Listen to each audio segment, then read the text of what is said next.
मेरे बच्चों F cat में ये सवाल पूछा गया। सवाल ने कहा कि भैया x plus Y plus Z का मान बताओ अगर ये नंबर 37, 101 और 13 से डिवाइड हो रहा है। आइए मैं समझाता हूँ एक कॉन्सेप्ट। मेरे दोस्तों ये बात मैंने आपको क्लास में सिखाई कि अगर किसी एक डिजिट को रिपीट करके कोई नंबर बनाया जाता है तो ऐसा नंबर हमेशा ही 11 से डिवाइड होता है और 11 एक प्राइम नंबर है। अगर हम किसी दो डिजिट के नंबर को रिपीट करके नंबर बना रहे हैं तो ऐसा नंबर हमेशा 101 से भाग होता है। अगर मेरे बच्चों हम किसी 3 अंकों की संख्या को रिपीट करके अगर हम कोई नंबर बना रहे हैं तो ऐसा नंबर हमेशा ही 1001 से भाग होता है। लेकिन 1001 प्राइम नंबर नहीं है, ये बेसिकली प्रोडक्ट होता है 7, 11 और 13 का। ना जाने कितने ऐसे सवाल हैं जो 7, 11, 13 पे बनाए हैं, जहां आपको बस ये ध्यान देना है कि अगर कोई 3 अंकों की संख्या रिपीट कर रही है 2 बार तो ऐसा नंबर 7 से, 11 से और 13 से डिवाइड होगा।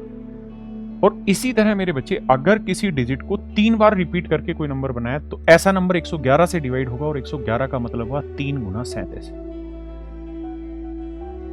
ओके है जी।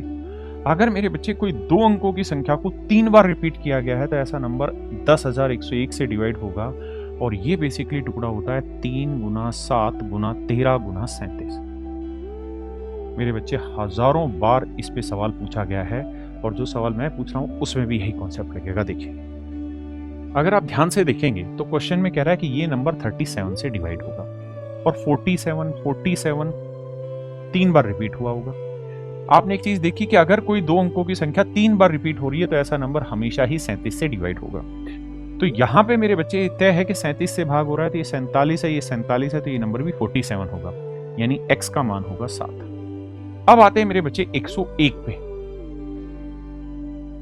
देखिए यार 101 से कोई नंबर कब डिवाइड होगा? जब किसी 2 अंकों की संख्या को 2 बार रिपीट किया गया हो।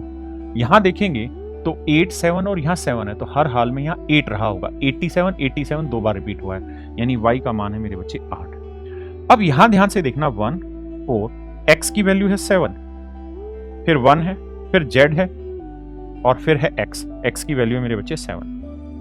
कहता है जी ये नंबर 13 से डिवाइड हो रहा है। अगर आप ध्यान से देखेंगे तो 1, 4, 7 यहाँ 1, 7 तो इसका मतलब z की वैल्यू मेरे बच्चे हर हाल में 4 रही होगी क्योंकि 13 से डिवाइड हो रहा है। और ये मैंने बताया कि अगर किसी 3 अंकों की संख्या को 2 बार रिपीट करेंगे तो ऐसा नंबर 1001 से भाग होगा और 1001 का ही एक टुकड़ा होता है 13, मतलब ऐसा नंबर 13 से भी डिवाइड होगा। तो मतलब मेरे बच्चे यहाँ हर हाल में z की जो वैल्यू रही होगी वो क्या रही होगी? 4, 147 147। तो z की वैल्यू आ गई 4, जोड़ेंगे तो 8, 4, 12 और 7, 19 मेरा राइट आंसर।